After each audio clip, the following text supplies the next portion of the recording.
Buzz Live. Buzz, buzz, buzz, buzz, buzz, buzz. It's Blake's Buzz Live. Buzz, buzz, buzz, buzz, buzz, buzz. It's Blake's Buzz Live. More, hate less, read comics. It's Blake's Buzz Live. Buzz, buzz, babies.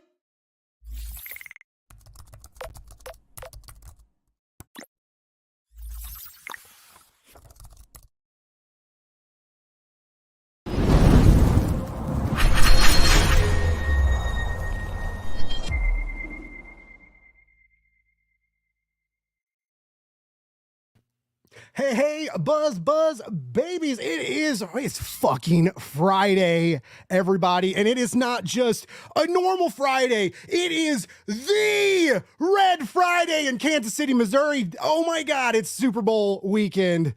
And I'm so excited. And this is such a great way to start off what I hope is a magical weekend.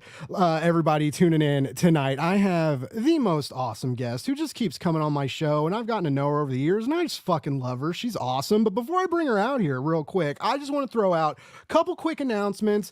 Everybody knows Metal Ninja Studios. We're doing the Dust County Chronicles Anniversary Edition campaign. You can go to mnskickstarter.com. Get you right to that Kickstarter page. Check it out. We've worked so damn hard on this. The designers at work, Joel, my boss, everybody put their heart and soul into this glorious 5-year nightmare that we want to experience with you all over again. So I really encourage you to go check that out. Also, if you go to blakesbuzz.com, that will take you to my newly formatted link tree, which will show you the clients I'm working with right now and active Kickstarter campaigns that they have going on. One of which I'm about to bring out tonight. She's been here before. She'll be here again. She's got 60, 70, 80, who knows more issues of Sacrimony planned, and I'm all for it. We got Matta Sorcier in the house. What is up? I clicked the wrong button. Oh my God. No.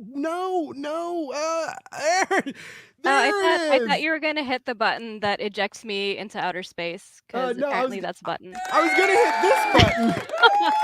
All right, just as good. I had the volume level all the way down, and I was like, why is it not working? Anyway, hi, Matta. Hi. Long time no speak, or not really that long, because I'm always here. Yeah, it's been a hot minute. No, it's back on Kickstarter again with Sacrimony. This is the 7th issue, and this is the second issue after the trade, right? Yep. Right. So yep.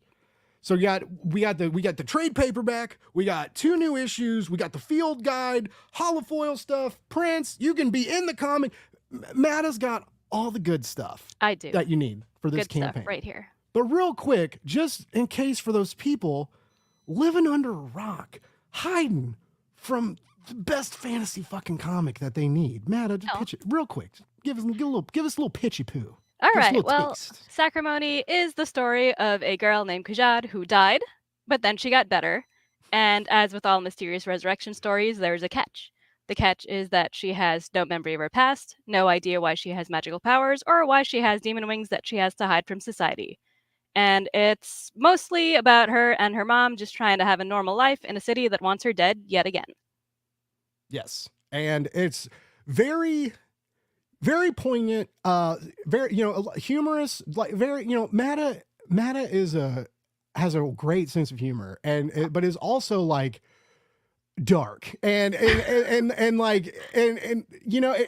sometimes those like, those that dark, flat, very matter-of-fact humor it hits in the dialogue. Is so many wonderful scenes in this, like the way the characters interact, the class struggles, the struggles with the divine, with the afterlife. There's a lot of things that we struggle with as humans because, I don't know if you guys knew this, but we're all kind of morons. We don't know what happens. Humans just kind of go through life just stumbling around, not knowing what the hell is going on. And like art imitates life. Wheel, bug, food, eat. Like we aren't that good at anything. Like we're yeah, and it's like even you think of like past generations, like let's say your grandparents and how they raised your parents and how they had no idea what the hell they were doing, and then your parents are raising you and they had no idea what the hell they're doing, and you're raising your kids or you're raising your pets, and like like, you still don't know what you're doing. You don't know if you're doing it right. No one knows if they're doing it right, and no one is doing it right. Yeah, we're all screwed. We're all just generationally stupid. Yeah, we're just. I don't even know how we can stand on our own 2 feet. Honestly, not very well. Yeah. The human body is just a mistake. I've said this before, and I'll say it again, and it'll probably be on my tombstone. It'll just say the human body is a mistake. Yeah, it has now been proven in my passing that the human body was a mistake. Absolutely. If it wasn't, I wouldn't be here. No, yeah. So you got to have like a speaker box on your tombstone that like screams at people, just like has like a motion detector on it. You know, like that. Sometimes like random raccoon sounds play from it. Sometimes Yes. there's like little nuggets of wisdom. Sometimes it's just screaming.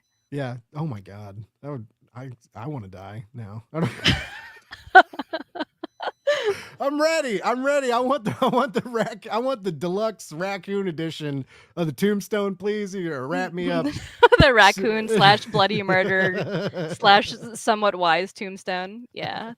It's the deluxe package. Yeah, that's someone out there pay for it. If people pay millions of dollars to get fucking frozen and shot into space, like someone will pay for raccoon calls. There's enough garbage in space already. Why would people do that?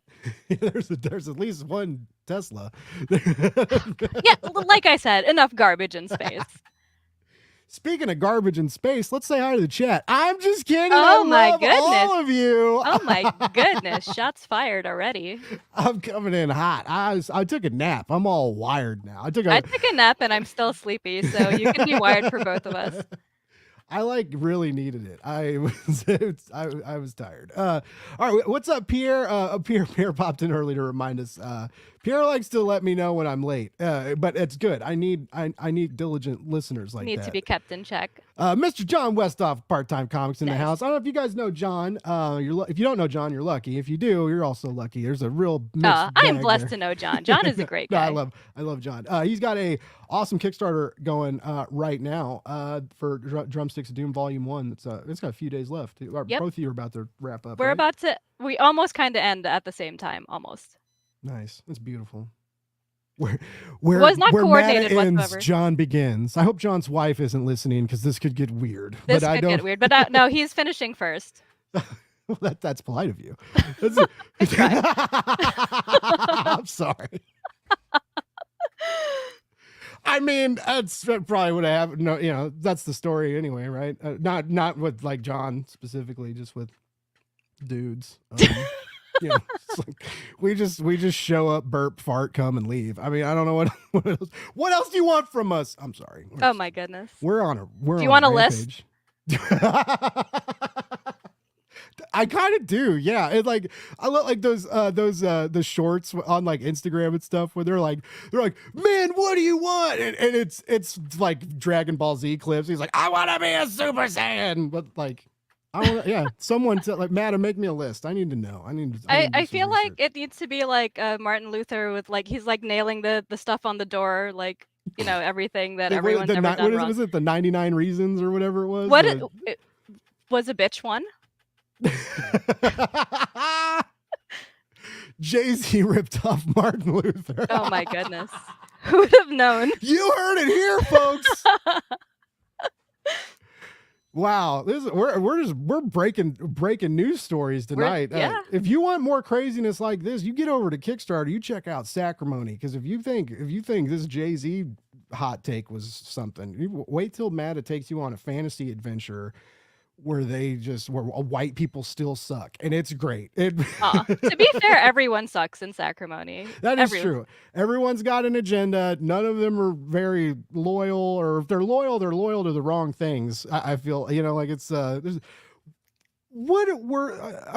I guess I'm going to stop talking to the chat for just a moment, because what is it that you really think about humanity? Because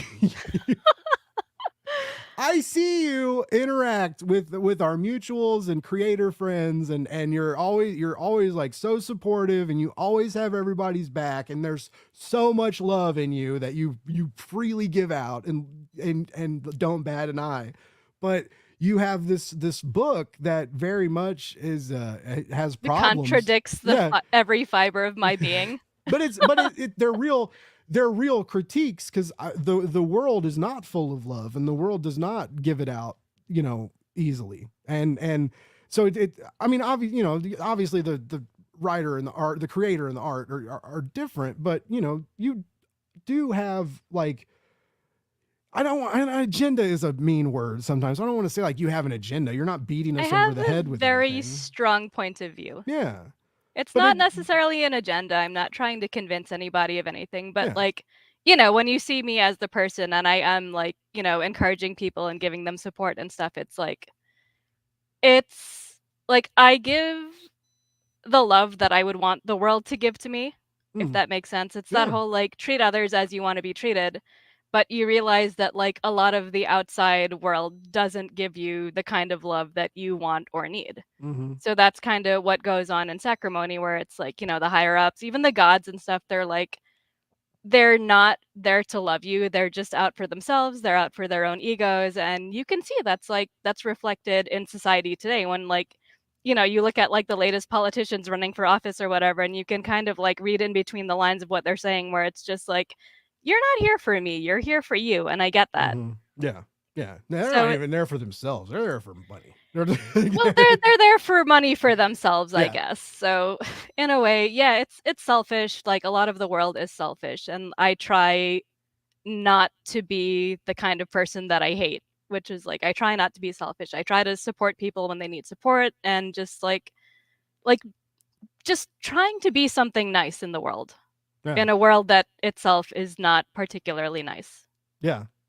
And that very much is like the backbone, the cornerstone, like the foundation of like Sacrimony and how these characters, it's just like, it's that the tenacity, the strength, in combating against the hopelessness, right? Of like, like let's try and put goodness into a world that doesn't care, and Yeah. it's, I mean, I do it. Like I talk about this a lot. Like, sometimes I'm like, man, I could, I got a lot of insider baseball information. I could cut ties and be Captain Hot Take and fucking, and like spit a bunch of stuff that isn't lies, but would get me in a lot of trouble and would also get me a lot of views for a short time, right? But Right. after that, I'd be fucking excommunicated like John Wick. But like You'd be launched out into space with all the other garbage. yeah, I'd have to go fucking like crawling over to EVS's YouTube channel and be like, I always loved frogs. I'm sorry. Oh my god. That is a new low. Right. Yeah. Right. As my dad used to say, you'd have to carry an umbrella so the ants don't piss on your head at that level. That's Oh my god, I love that saying. My mom would say like, "Oh, that's so low that like a snake would have to look down to see it." So yeah, too. parents have good sayings about being low. They do. Yeah, they know. They know they know a piece of shit when they see one. And Yeah. in my case, they made one. I'm just kidding. Same here. So you're in good I'm company. talking about my sister, by the way. No, Oh. everyone loves my sister. I'm the piece of shit. It's fine. I'm the 40-year-old YouTube star, right? No, not a YouTube star. I used to be a piece of shit. People could change. Yes. Slick back hair, sloppy steaks. Sloppy steaks at Trumpinos. We gotta go, guys. Matt and I are gonna go. We're gonna go over to Twitch and then live watch. I think you should leave. Oh, I thought you said we were gonna go get like sloppy steaks. Oh, well, we could. Yeah. Where is the Tremontis? Do you ever watch any cooking shows? Like, have you ever heard of like Binging with Babish or any of those big YouTube guys? I haven't watched them because they always like they make me want to cook, but then I'm like, I have none of these ingredients, Right. so like I can't None of do the this. ingredients and no commercial studio kitchen. Like, My god, yeah, it's like, oh, I have to remove like the 40 frying pans from my oven to turn it on. I'm like, well, I have no space for these 40 frying pans. That's why they're in the oven. That's funny. We do the same because I keep my cast iron pan in there and it never fucking fails. Like oven's preheating, rolling hot, get ready to do something. There's that fucking like And now you're like, magma hot cast iron yeah, pan. and you're in the like, middle of the what oven. is this weird smell? Because you left some oil in there too, because you'd like fried something, and Yeah. it's like the whole house stinks and it's like smoking. And then like, if you're like me, at one point in time, you had the fire alarm that actually summoned the fire department, Oh, and yeah, then they're yeah. like knocking at the door, and you're like, no, sir, there's no fire. I'm just stupid. I just left this thing in my oven. Yep. And Oh, that has shit. happened way more than once. Well, he made sloppy steaks. He made them the way they make them, and then he made like gourmet fancy chef sloppy steaks. So he made like a bone broth and had it boiling and poured that over the steak instead of water, right? And it's like it was kind of cool. But yeah, That actually sounds cool. That sounds better than the OG sloppy steaks. yeah, just water. They can't stop you from ordering water and a steak. What are they gonna do? I saw that and I fucking lost it. It's Yeah. just like, because I was like, sloppy steaks, what is that? That sounds good. You know, you're thinking like steak with like some good sauce over it or something. Yeah. No, they're just pouring water on They're it. just dumping water on My it. God. Slap Genius. them up, boys. God, it's so, you know, like That show is high art. all his sketches got rejected at like SNL.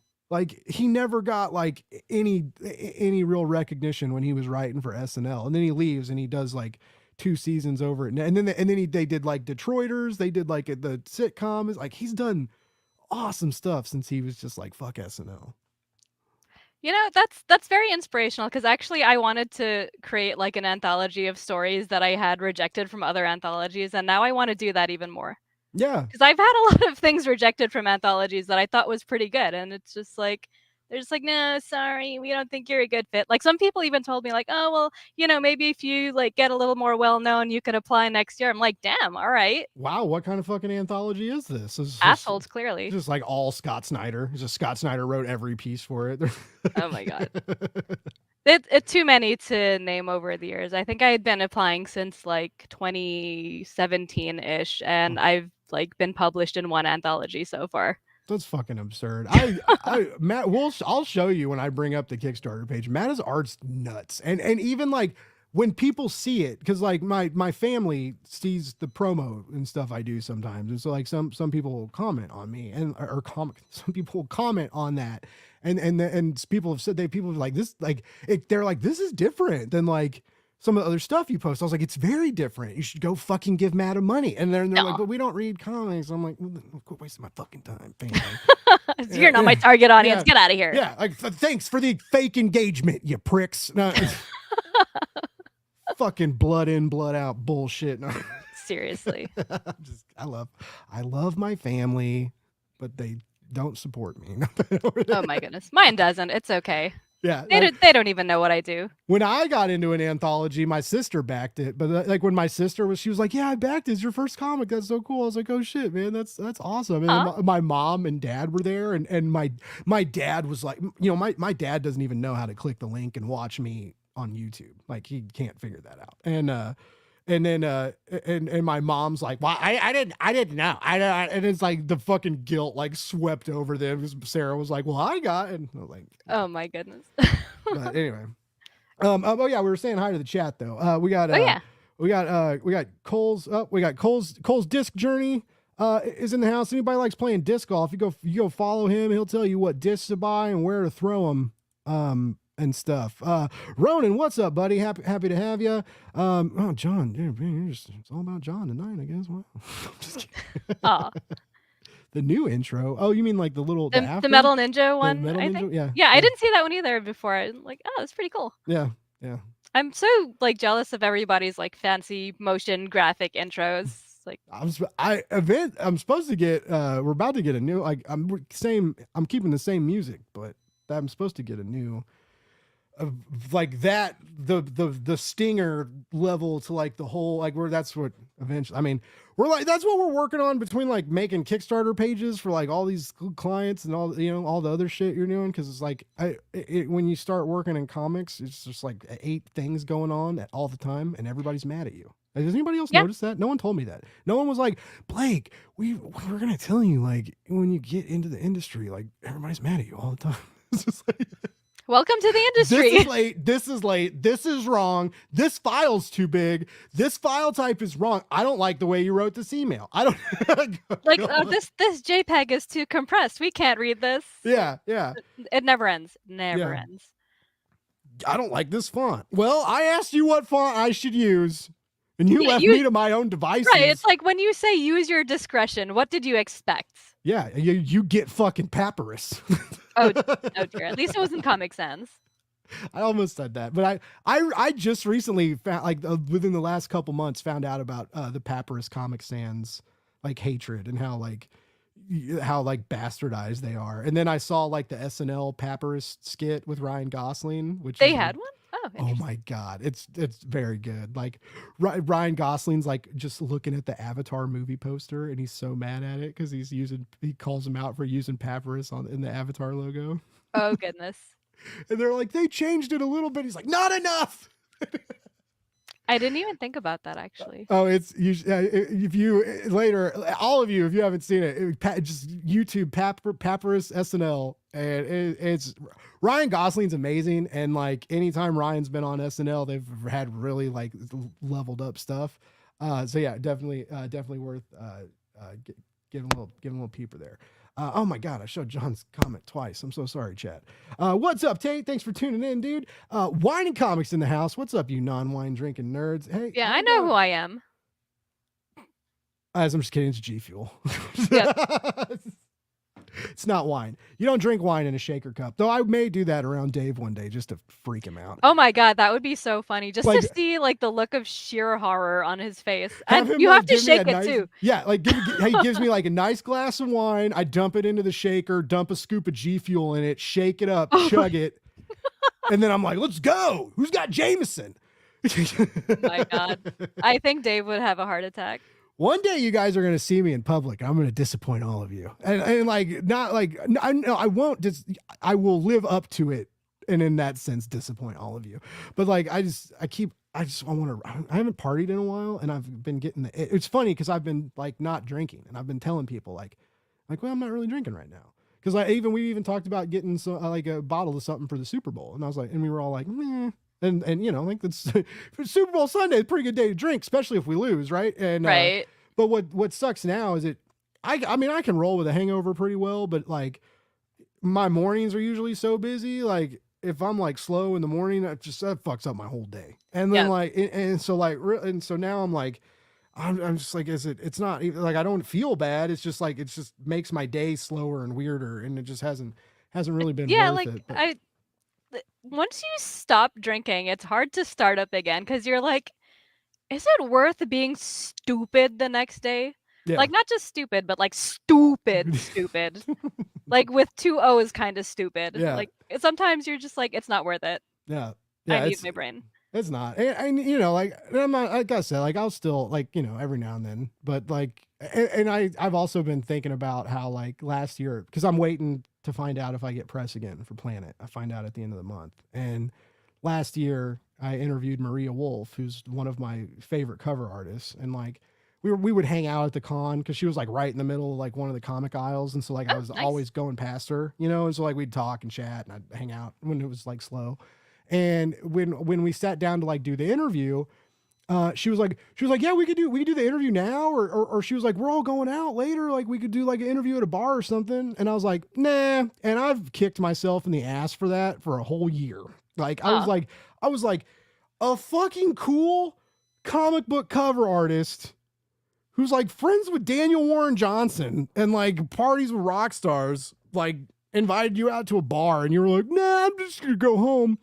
And I mean, also you're probably thinking about it on a professional level where it's like how do you conduct an interview at a bar? It's going to be noisy. It's going to be distracting. Like you were being professional. Yeah, but I've also been kicking myself in the ass. And Understandable. So like, I kind of thought, I don't know how much it's going to be. I'm still kind of looking into it, but I almost thought about trying to get a hotel downtown for the weekend, like for the con, right? And like, and then just being stupid, just going hard. But again, like it's weekend hotel, con, going hard. These are 3 very expensive things. Like, none of what I said is cheap, even when you get into the con for free.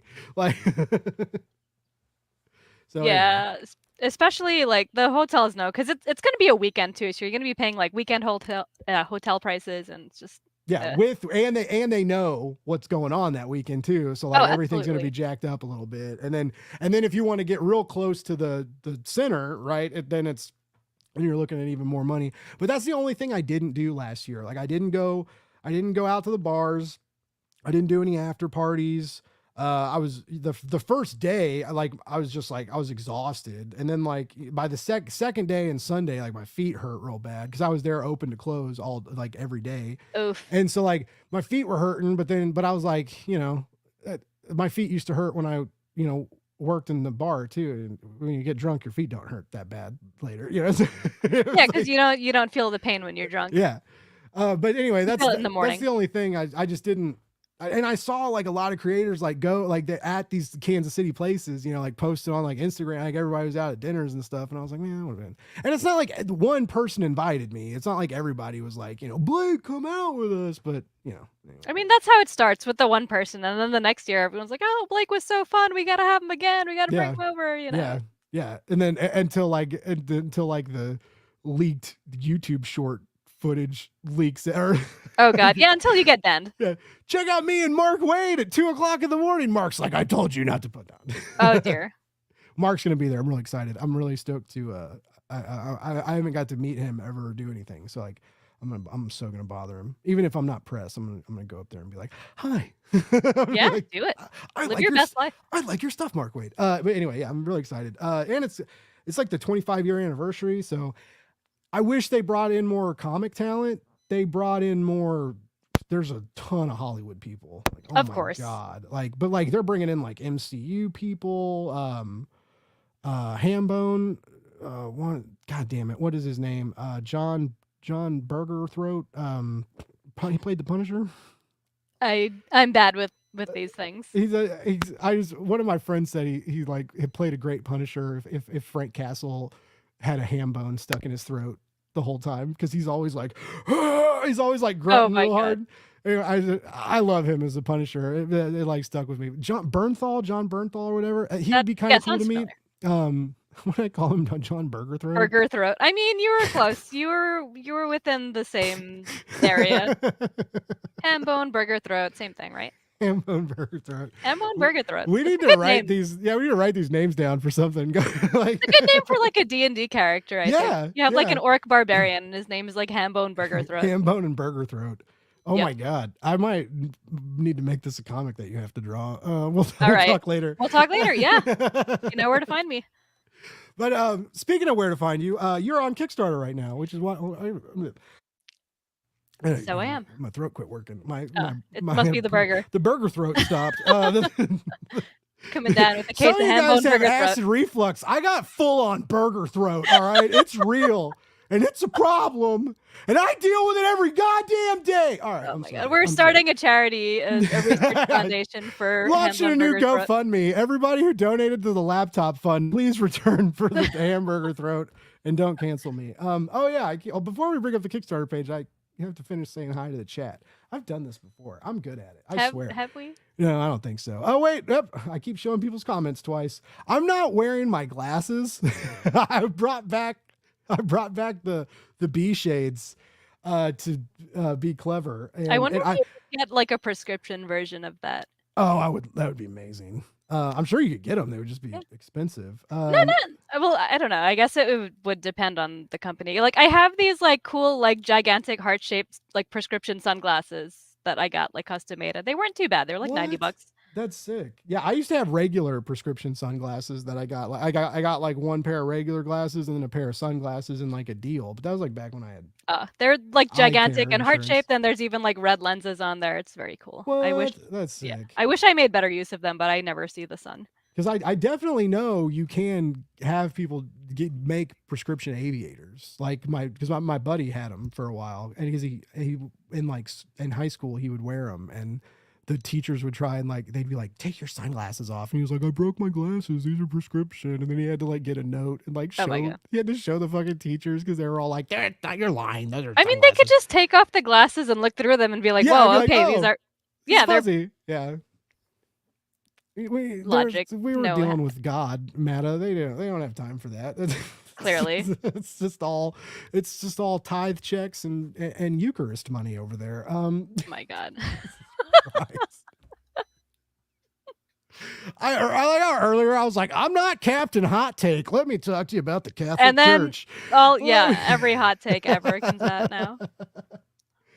All right. We got let's see who's Raphael saying woo Matta. Yeah, Ah, Matta's always a woo Matta time when she comes around. Tate, I want a robot body too. Let me know how to make that happen. Let's see. Dave saying we are the only animals who can realize we have no idea what we're doing. That's got to count for something. God no, it damn. counts for nothing. I would rather have no idea what I'm doing and just never remember all of the embarrassing things that I did like 10 years ago. Someone hit one of us said something funny. They hit us with a drum roll, but we missed. Well, you know what? It's always an Hey, appropriate time for a drum roll. I'm glad someone noticed one of us told a joke. That's all I care about. At least someone notices we're trying, Matta. That's all that matters. This is true. This is true. But JPan, thank you for tuning in. Always happy to have new people in chat. I'm not spilling shit, John. What are you talking about? I can't get. Oh my God, Dave's in here twice. Dave is talking to us, and we're completely ignoring him like a bunch of assholes. I know. He's also going to comment on Facebook just to be confusing. I keep switching. I do that sometimes too. Like I'll be like on my phone, and like on like Facebook on my phone, and then like I'll go to the computer and then YouTube's up on the computer, and then I'll chat. I just figured I'm getting somebody some extra metrics. Like oh, there's 2 different sources watching and commenting. Like we should put you in the Does algorithm. it count if it's the same IP address? I don't know. Probably not. I don't know. I don't know. Why are you guys talking so much? Matta, you're too popular. The chat wants, they're just. I try. Or I don't really try, and people somehow follow me because I have weirdly deceptive high charisma. I don't know. I like this though. Tate's onto something. Reject the anthology. Yeah, and I you actually can only do people that can only submit if they've been rejected to previous anthologies before. Well, it was my idea for doing an anthology of my own things that were rejected, and I was gonna actually just call it "I Got Rejected" and just like have a bunch of stories in there that like nobody wanted. Clearly. Oh really? Yeah, it would be fun. It'd be fun. And that all the time you got between making 100 issues of Sacrimony. Oh my God. And now your live stream endeavors. By the way, Matta is a co-host on the Written Writ on Bit and Apple TV now. You've been doing that a couple months now? Since October of last year. Oh, yeah, you filled in for a while before like you officially like. I was sort of just like a guest co-host, and then Ralph was just like, "Hey, you want to stay?" And I was like, "Yeah, you're never going to be rid of me now." And then like that's how that happened. Nice. So yeah, I got a nice little home. Monday nights at 7:30 p.m. EST and Wednesday nights at 10:30 p.m. EST. Is it the same like do you is like Monday night different than Wednesday? Like do you guys is it like different format, different topics or like? They go by different names. Like Monday night is just Apple Bites, and Wednesday nights is the Written Writ. And usually we try to do a bit more of like a chill show where we talk about like writing and stuff. But you know, sometimes guests are just like, we can only do Wednesday, so we're like, all right, we'll like interview people on Wednesday and like do stuff or whatever. Nice. So yeah. And then it's you. It's how many? Because there's a couple other rotating hosts too, right? There's a few of you that. Yeah, like Ralph is always there like 100% of the time. I'm usually there like 90% of the time. There's Nat, who is our like video editing guy, and he kind of like operates all of the streaming and recording stuff behind the scenes. Oh, He's cool. usually there. There's Roman you guys Tony. have a video guy? That's not fair. Yeah, we have a designated video guy. And he does like photography and stuff at the conventions and stuff too. Oh, cool. They do lots of conventions. And also, yeah, Roman Tony is there sometimes, and Jordan Hagar is also there sometimes. So Nice. we got like a little Brady Bunch thing going on. Yeah, you guys got a cast. I can't keep a co-host for the life of me. I don't think people like me. Oh, have you tried? Cole, I turned Cole off of comic books. Cole doesn't even read fucking comic books anymore. He just started playing disc golf and like set all his comic books on fire. I don't think he set them on fire, but oh my goodness, he does. What did you make him read? I don't. PTSD Radio. I think that was the last one. I made him read manga. Sorry, Cole. But manga's cool. I like no, manga's fucking epic. Speaking of, we did it. We segued into it. Matta said something really interesting in the green room that I didn't know about manga, about how the mangaka, like, they kind of reformulate and retool these stories with like test audiences, right? Is that kind of what you were saying? It's not really a test audience. It's like they're just like, here's the thing, like, and then people read it and then they give feedback where they're just like, I hate it, and then the mangaka, they kind of go back and they rework it and they change it, and then like things become what they are now, which is really interesting. And what was really, really interesting, because I love Spy X Family, and like drop that little morsel of knowledge, because that Oh, well, just blew my mind. I got that from the Written Writ like this past week when they were discussing it, because I didn't know, but apparently like Spy X Family was like a completely different thing where like the little girl was like some kind of like werewolf monster type thing instead of like a telepath. And She's like so people cute. Yeah, and people hated it. So I guess like the OG creator changed it and was like, "All right, here's this version. You guys like it better." Wow. Yeah, And now it is what it is. I couldn't imagine Anya Forger as anything but a cute little telepath. Like, Yeah, and I guess that's why people hated the original version. yeah, like it would, because it's so. If anybody, there's a anime too. If you guys don't like reading manga, but like and I need to watch the anime, because I think I like to read the manga first and then watch it. I like reading it more than watching it, so that's how I like it to be revealed to me. And then when I know the story and know the characters, I like to watch it evolve into like its motion cinematic. I'm fucking a weeb now, guys. It's fine. But that's how I like to read the manga first. And so I've been reading Spy Family for a while, and I've watched a couple episodes of the anime, and it's beautiful. Like, new anime is crazy. Like It's what so these shiny. new animators, oh my god, this shiniest. And then when you get stuff in like 4K and HD, and like watch the stuff on like new LED TVs and stuff, like with the new colors and stuff, oh my god, like it's beautiful. It's amazing and beautiful and phenomenal, like what they can do with some of this stuff. And so yeah, anyways, I really encourage people to check that out. But it's this chaotic family. There's Roy, who's a spy, and it's his job to make a fake family, to infiltrate the school, to follow like this diplomat that they think is going to start World War III, kind of, right? And so Roy has to like accumulate this family out of nowhere, and his wife that he finds is a professional assassin called the Queen of Thorns, who's just absolute boss level, right? Like, no one can fuck with her. And the daughter they adopt is like not smart, right? Is like borderline, has learning disabilities. They're very worried about how she's going to survive in this prestigious school where like the diplomatic kids are, right? Like, they're all these like politicians' kids are in this like same place. And then she's a telepath. And so there's a secret spy, a secret assassin, and a telepath. And then they adopt a dog who's this like 200-pound dog named Bond, and Bond is a government lab dog who also he can't like read minds, but he's smarter than a normal dog and can like pick up shit that most dogs can't. So like this whole family is going through shit, and sometimes there's assassination hits that they got to do, and Roy's going on missions, and Anya, the daughter, knows all the secrets because she can read everybody's thoughts. And so like, even though she's like the biggest idiot and can't do anything right, sometimes helps like her super spy fake dad and super assassin fake mom complete their missions just because she can read everybody's minds. It is the coolest shit, guys. Manga's amazing. Yeah, America needs to catch up. I gotta say. We really do. But anyways, like it's on Crunchyroll if you want to watch it. Very, very cool. And yeah, like once you watch a few, like or read a few, it's very amazing. And when Matta said that, like I just could not imagine this amazing character to be a werewolf instead of a telepath. And that's also just two wildly different things. Like yeah, right, apparently people hated her. I don't know, like in the original version, from what I heard, people hated her. I'm so also cool. remembering like there was an original version of Yu-Gi-Oh where like Yugi just straight up killed people. Really? Yeah, it was like he's like, this is a game of death, and like they just play like a children's card game, and then like if they lost, he just killed them.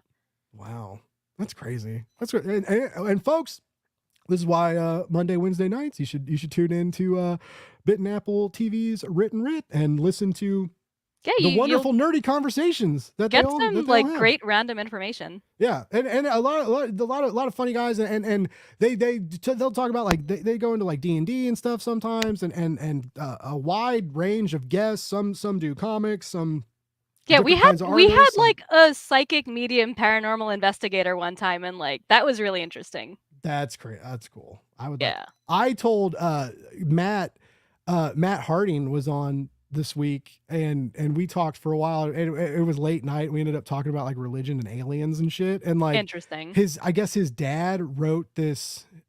His dad wrote this UFO book that some of it's fictional, but some of it is like research, lived experience and stuff. And I don't know, it sounded really cool. And I was like, hey, when your dad's book comes out, if he wants to come on my show, I would kind of be all about that. Like, That would be I was like, let's talk aliens and get weird. I had so much fun, Matt. I love talking comics, right? But I mean, like, I can talk about anything. And it was just a fun conversation. And then, you know, it got weird and aliens and religion and, you know, this, you know, and somehow the late two night. are tied together. Yeah.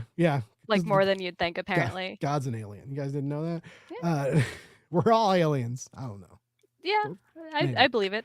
By the way, Dust Bunny Mafia's in the house. Let's get Sacrimony funded. Hey, I'm all like, can we like highlight, print this fucking comic on everybody's refrigerator? Is there a button for that?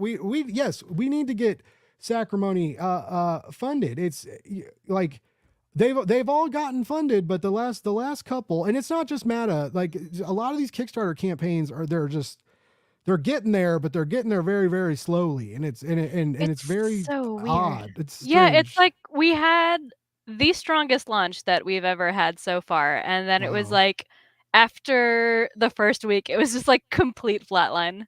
That's great. I don't understand. It's so weird. Like it happened. Well, John got funded, but like he had like a super strong start, and we're like, oh my god, you're like on track to get like 10K, and then you know he's still hanging around like the 5.5 mark, if even that. And like he's hit the first stretch goal, he's not hit the first stretch goal, he hit it again, and it's just kind of been like flatlining, floundering around, and we're all just like, you know, poking our campaigns with a stick, like, come on, move, come on. That's what we're at Metal Ninja. Our funded goal is actually pretty good. Like we're over goal and hit some stretch goals, but our backer count's really low. Like we got lucky and had like some people snagged like some of the original covers and stuff we were selling. And like, so you know, it's like doing what we want, but you know, like we got there's like the numbers are real good, but we got like 65 backers, and it's like, can we get to 100, like a hundo? Like, can we just like I don't know. Yeah, it's weird. I shouldn't complain because you know, like we're funding, right? And that's what we want. I mean, the goal is always to get over funding and stuff, because you know the original funding goal is never really gonna cover everything, because nobody makes money in comics. So you want to get overfunded. You want to like, you know, get more than you asked for, and hopefully like, you know, get money for ice cream or something at the end of the day. Ask for 6, get 20, right? No, oh my god, if only. It's like ask for 5, get 5.3. I don't know. Like that's what it seems like nowadays. An extra 3 hundo is always nice though too. Like, you know, in the last 24 hours of a campaign, an extra 3 hundo is always nice. And you'll get that pop at the end. But I'm with you. I know it's aggravating. It's nerve-wracking because it's like you're sitting there and you're seeing how many followers are behind the scenes, and it's like, what's the difference if you back it like 3 days before it ends versus like in the last 8 hours, you know? Yeah. I've been seeing a lot of people come out and you know, like at the beginning of these campaigns and like it seems a little out of character. Like it just doesn't feel like an organic promotional tweet, but I'm seeing more people do it, and I don't know if it's working or not. But I mean, they're just blatantly coming out and they're like, "Hey, my Kickstarter launched today, and you know these things are kind of made and break. They get made and broken in the first 48 hours. I really need you guys to show up for me." And it's like, wow, like. Damn. But I mean, more and more people, and it's not like I'm saying, it's not out of tune. It's not like grotesque or anything, but it's, you know, usually it's like, I got this awesome Kickstarter. It's live. Get over there. It's amazing. I got bookmarks. I got stickers. I got handshakes. I got kisses if you want them. Whatever you want. You know, I'll kiss your dog. I'll kiss your baby. I'll kiss any. I don't know why I'm trying to sell kisses on Kickstarter, but whatever, you know. It's Kickstarter now. It's Kickstarter. It's coming up on Valentine's Day, and I hate that fucking day because I'm always alone, but it's fine. It's fine. Oh. But I will sell you a kiss for $5. No, I won't. I won't. I'll sell it to you for $7.50. Anyway, what a bargain. Right? Yeah, I'm good. There's soft lips. My mustache is very soft. Jesus Christ. This is the last time Matt will ever be on my show. Everybody, no, either that or maybe we need to start a new crowdfunding site. I don't know. Start Kickstarter. Yeah, we need to kickstart Kickstarter. And there we go. And then get it made. By the way, funny figs, I've had you pulled up for an hour. Thank you for tuning in. Trying to say hi, got distracted. Mr. Jacob Moses, you can have $5 from me if you eat a burger live on stream. Hey, if I had one, I would. You know, it wasn't that long ago. We ate hot dogs, so I guess the $5 would cover the cost of the burger, unless you get like a really bougie gourmet burger. That is true. Also, I agree, Charlie. Charlie says Cole needs better books. Or he might. We don't know. There it is. Yeah, if he was reading Sacrimony, he might not have he might not be playing disc golf. Actually, no, I feel like he would still be playing disc golf. That's I feel like you could like sketch some cool. You ever thought about doing custom discs? I thought about doing custom lots of things. Go to the disc golf market. Just be like, I'm kind of done with comics. I'm gonna make custom discs for disc golfers. You know what? If this Kickstarter doesn't get funded, maybe that's what I need to do. Just go on to like custom discs or something. Say sometimes you gotta take a risk and quit your job and then do another job and probably quit that job. Go do another job and then do custom painted discs, and then if that doesn't work, sell feet pics. I don't know. If I had pretty feet, I'd sell some feet pics. I'm not gonna lie, I would. Oh man, yeah, no, not in the winter time. My feet are so dry and cracked right now. Oh, same. Oh my god, I even did that deal where like you put the lotion on, it puts the lotion on, and then like put the sock over it, you know, and then like you go to sleep, and I woke up and like I don't know. Then your feet are just gross. Yeah, but then I literally your socks are gross. The lotion was gone, and when I took the sock off, dust fell out, and that is a true story. I have dust feet. I don't know. Oh my god! Like my feet turned to lotion to dust. Do we now have to start a research fund for dust feet as well? I got problems, guys. It's like we got ham bone burger throat. We got dust feet. Pull me out of this mess I'm in. Like human body was a mistake. Yeah, once again, all life begins and ends with the human body being a mistake. I got burger throat, dusty feet. But at least you have a soft mustache. I do. I got a soft mustache. Jesus Christ. All right. Always find that silver lining. Let's pull up that Kickstarter page. Oh my god, yeah, I forgot about that. I feel like this always happens with us. We get so sidetracked. You're one of the few people where like I can't be on a live stream with. Or, I mean, I can. Also, I don't know what's going on. Like the last week, I don't know if like more people are watching my show. We had for like active live. We still got like 10 people coming in and out, a couple on Facebook. I guess people are finally starting to watch me. Does that mean I have to get weirder? I don't know. I think it does actually. Fuck. Okay. All right. Well, first let's experience Matta's campaign, and then I'll ruin it somehow. Awesome. But now, per our good friend, oh God, I hit a button. Per our good friend Kevin Joseph, you are funded. Right. Once you've gotten past the midpoint with a few days left, that's really like the point of no return, and it's going to happen. Right. There's like, I think Kevin Joseph math states that there's like a 90% chance that it'll get funded once it hits like 80%. I mean, once it hits 50% at like any point in time. Okay. So, like, we're on track, but I've seen strange things happen. Like, I've seen a friend's campaign fall like $80 short at like, you know, the very crucial point. So like, I'm not going to get too comfortable or confident. I'm just going to keep tooting the horn and seeing what happens. Speaking of tooting your horn, Gage the Wolf says, "Hey, Matta, you rock." She does. Thank you. I agree, Gage. Good call. All right, and you know what else rocks? Matta's art. Let's take a look at that. First of all, I want everybody to know all this font, these banners, this art, all of this was made by Matta. Except for the heading ones. I will not take credit for those. Like the new to the series ones, like that's just Black Chancery. So that wasn't me, but everything else was me. All right, I lied to you, ladies and gentlemen. No, but the other font, the sub the handwriting font, yeah, and then like the Sacrimony logo was your font and all that. Okay. Yeah, and the font on the trade paperback that was just like painstakingly hand drawn. All this So stuff on the side, like the specifications about the creator. Matta did all this too. She actually designed the Kickstarter page for I did. all Yep. of this. All of this was With Matta. all of its bugs and glitches too. Those were on purpose just to mess with everybody.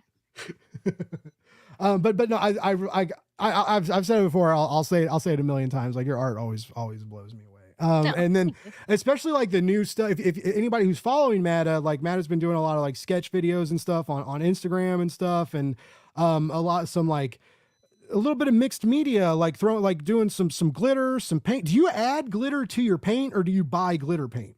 So fun fact, like I have a plant friend in Delaware named Sam, and we used to just kind of mail plants back and forth because this was our thing. Because I don't know if you saw like my terrarium back there; it's like full of plants. I'm Mm-hmm. a plant person. So yeah, one day she sent me like a little African violet baby that she had, but she also sent me a homemade glitter watercolor palette.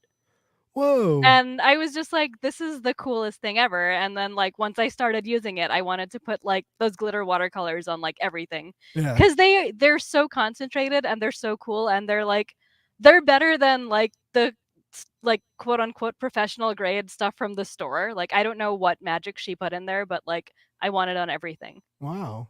That's so cool. Like that someone just made that for you. That's awesome. Yeah, like I didn't even think it was possible to like hand make watercolors, but like she did it and they're great. I didn't even think it was possible to have friends. I mean, I've never like spoken to her face to face, so she could just be a figment of my imagination. I tried to play know. the cricket sound when I said that, and I had the Oh. volume down again. I fucked it up. I'm never gonna get this soundboard down. You'll get it eventually. I almost turned the volume down all the way down again, and then I was like, "Wait, if you do it again, if you do that, this doesn't matter." Sorry. This is what happens when I try and up the production. It's funny because you pressed the cricket thing, and I was like, "Are my cats down here? Are they playing with their cricket toy? Like, what's going on? Why am I hearing this on my headphones?"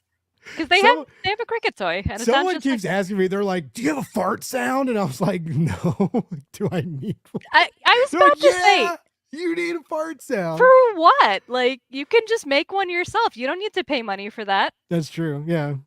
I mean, I could make my own fart noise and then upload it. Yeah. Free Like, farts, dude. This is a genuine Blake's Buzz fart. Yeah, then you copyright it and then you charge money for it and you get a great passive income.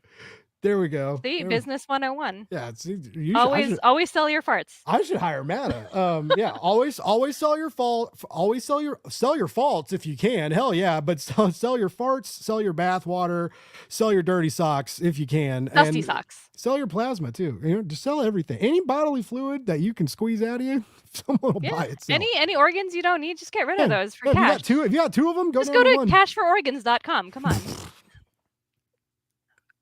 I can't even drink my coffee right now. I wish that was a real website so bad. You had that like on like ready to go too. You like you fucking work for cashfororgans.com. You're like you don't know that. I get $20 every time I mention cashfororgans.com. Yeah, God knows I don't make money on comics. I gotta make money somehow, right? Cashfororgans.com. Oh shit. All right. By the way, part of what I like about Matta's campaigns is there are always very affordable catch-up tiers for both digital and physical. Like if you want to go back, and now there's the trade too, so you can catch up in an even another affordable way with physical comics. You can get the trade.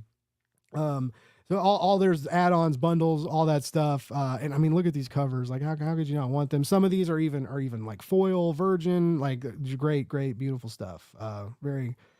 Matta knows how to make a cover. Matt, you know how to make a comic, but you really know.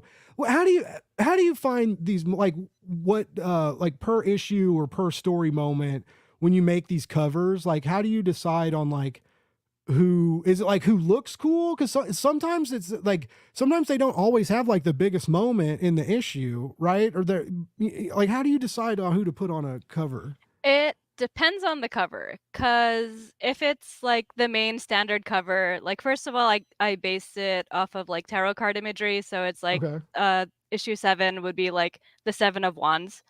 So if you actually like pull up the Seven of Wands image right now and you look at it and you have it like side by side with the Sacrimony standard covered, you'd be like, oh, that's like very similar. But the weird serendipitous thing is that like the themes from the cards actually have been lining up with the themes from the issues so far. Oh, okay. And like I even checked down the road for like future suits and I'm like, wow, this because I have pretty much up to like issue 15 or so planned out in my head. So I was like looking through all of the suits of wands and stuff and reading about them and I'm like I can actually like pinpoint like what character would fit there, like what the theme is and all of that stuff and it just kind of like serendipitously happened because it's like the 7 of wands if I can just check really quickly with my little cheat sheet here. I'm on the wrong browser, so I was gonna learn tarot because I it's Rachel it's fun. Polak is like a writer hero of mine, and like she did that tarot card book. I think she's written a couple tarot books, but she did like this one. I can't remember the name of it, but it's like one of the definitive like learning tarot books. And then she followed Grant Morrison on Doom Patrol and like did some cool comics and stuff. And like Wow. um rest in peace. Recently lost a hard battle with cancer last year. It was a Oh, sad deal. oh. But very very talented, very awesome creator. Anyway, there was I did this literary tarot card Kickstarter a while back, and it was like $70. It was very expensive, but it was really cool. And they got like all these comic book people to like make tarot cards and relate the cards to literature in some way. And they made these like that's how the art was done. And they had other like writers and stuff, but oddly enough, it was, I mean, like Brian Bendis, Scott Snyder, Hickman did it. Like a lot of big comic names like worked on this. So I was like, cool. So I back it, I pay all the money. And then when it came to ship, they wanted to charge me $25 to ship me this deck of cards. Oh god, and there's only like I think 76 cards in the Yeah. whole deck, so it's like that's more than $1 a card Yeah, there. yeah. So I'm not gonna lie. I was a dick. I was broke. I was unemployed. Okay. I got hit with this when I wasn't working. Oh So like, no. like $25 was $25 that I didn't have. Right. And so I had to reach out to them and I was like, hey, I can't afford this. Can I just get a refund? And they gave me a refund, but like, I was just like, what how you get like, like almost half the tarot card purchase, which was not cheap. Like, a $60 tarot card deck, charge me $25 to ship it. Anyway, Like yeah, like that I was a bummer. But I was gonna be a tarot card reader. That oh. didn't happen. Oh yeah, so Almost. I found my thing. So the 7 Okay. of Wands is like standing up for oneself and defiance and facing challenges, which is like kind of the theme of this particular book because Okay. like it's not a super duper spoiler because it happens on like page 3, but Kajad runs away from home and experiences the city on her own. Mm, And it is as traumatizing as you think it's going to be. nice. So, yeah, like the theme of the card just happened to line up with what was going on with the issue so That's perfectly and I cool. was like, this issue is going to be mostly about Kajad, so like having her there on the cover like with the 7 of Wands pose, like it just worked. Who's your favorite? Who's your favorite to write? Oh man. That's a good I can't believe I've question. never asked you this question before. I've never asked you this. Like, that's such a fucking brain dead go to question that I'm actually really curious about It's it. so funny because like nobody ever really asks me this question, but like I in the characters that have appeared so far, I would say Kajad just because Okay. it's like she's so observant and she questions everything where, people are just like, "Oh, this this obscenely weird thing is totally normal in this world." And she's just like, "Wait, why is this normal? Like Mm-hmm. I don't understand it." And it's like it's fun to write because I feel like it's something that the reader can also relate to, like, because she's a great blank slate because she has no like worldly experience, she has no memory of her past, she's been like sheltered so far, so it's like the reader gets to learn about the world through her. Mm. And it's like she is questioning the world and you're also questioning the world because when you hear this thing, it's like, oh well, we burn this like idol of this terrible god every year or whatever, and she's questioning it and you're also questioning it, like, wait, what's going on? Yeah. Like, Yeah. this is such a weird ritual. Why are you doing this? I remember I remember being in like my ex I had one of my first like serious girlfriends was a Jehovah's Witness, right? Oof. And like I was still like I still then was like my family didn't go to church or anything, but I was pretty sure like I believed in God or whatever. And so like I was I was like trying to find commonalities with like their brand of weirdness with mine, right?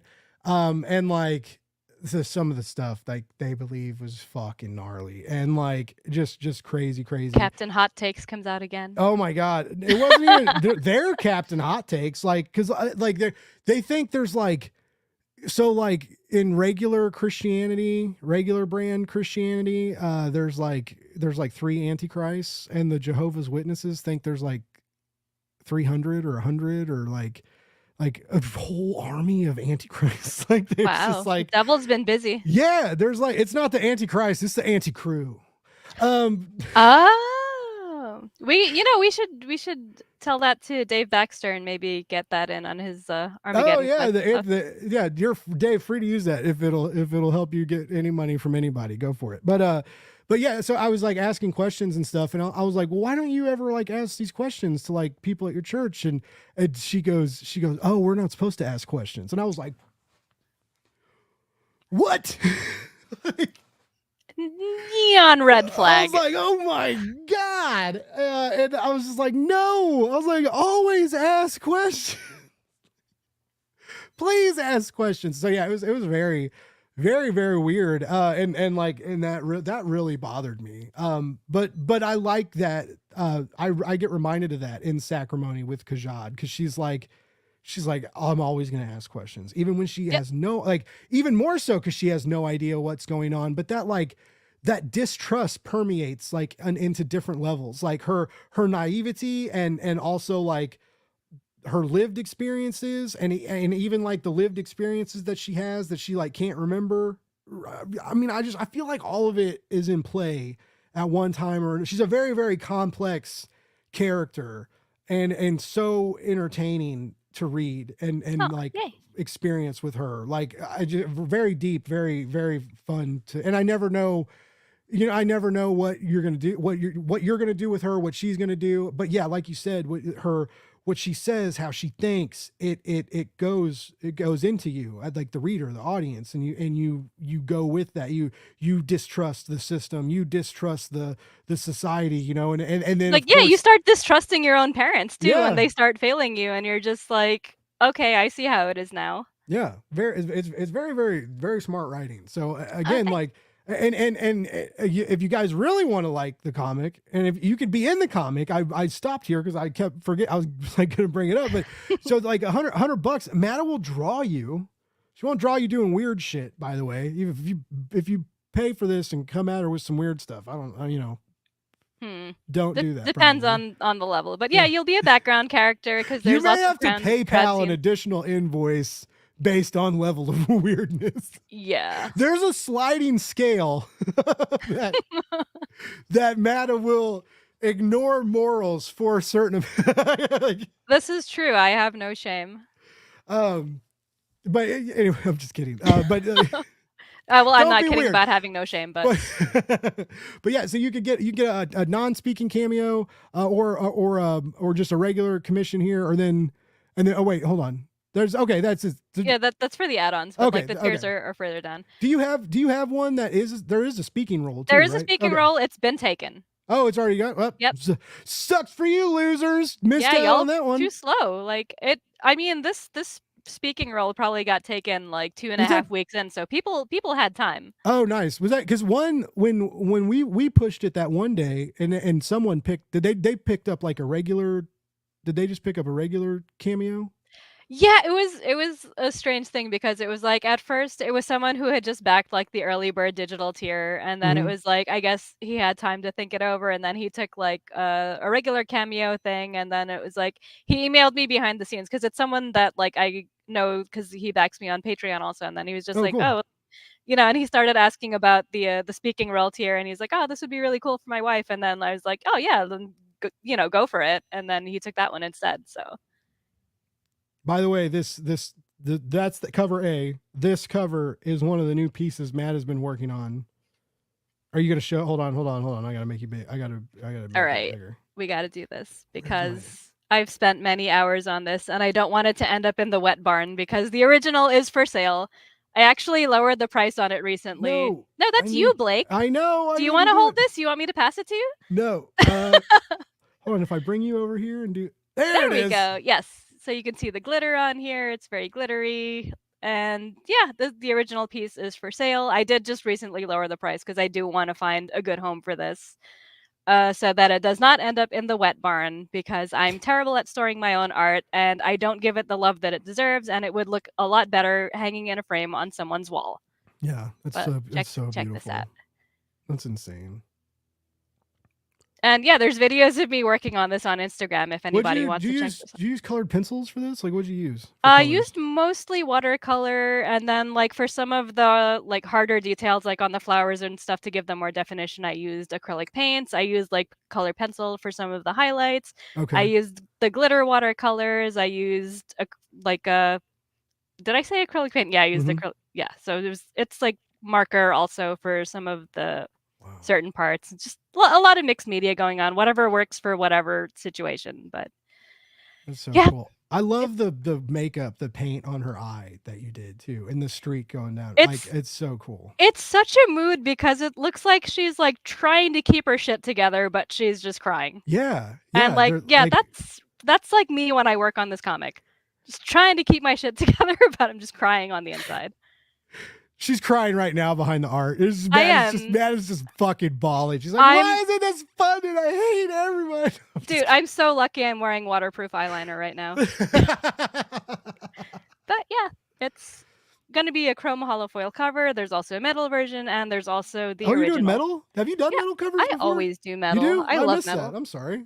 Oh, yeah, they're further down the road, but I always do metal. I've done metal since Sacrimony 3, when I realized I should be doing variant covers, because for 1 and 2 I was just like, I'm not a collector. I don't know about these things. I'm just going to do one cover and like a bunch of merch. And then like people were like, oh, are you going to do variants? Are you going to do metal? Are you going to do hollow foil? I'm just like, what the hell is all of that? I better learn. Yeah.